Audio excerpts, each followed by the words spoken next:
des vies. Et enfin, quatrième, avant de partager la parole de Dieu, je suis à la fois ému, mais aussi content de voir ce que Dieu peut faire.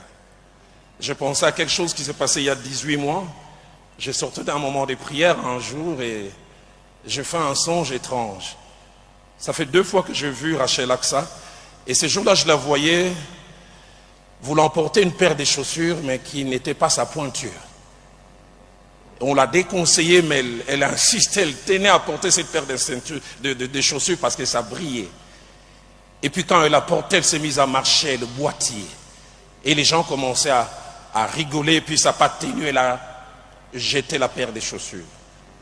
J'ai vu ça une nuit, et j'ai par mon assistant demandé si elle pouvait demander à Rachel Aksa de me voir. Et j'ai toujours été touché parce que ce jour-là, elle voyageait les soirs.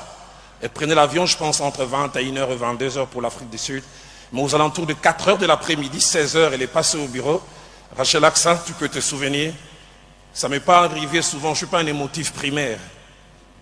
Mais je t'ai parlé en pleurant. Je te disais, ne porte pas cette paire de chaussures. Je lui ai dit, Dieu a une belle paire de chaussures qu'il a préparée pour toi. Et si tu la portes, tu verras ce que Dieu peut faire. Et 18 mois après, je me rends compte que Dieu t'a donné une belle paire de chaussures appelée Kevin Kasseya.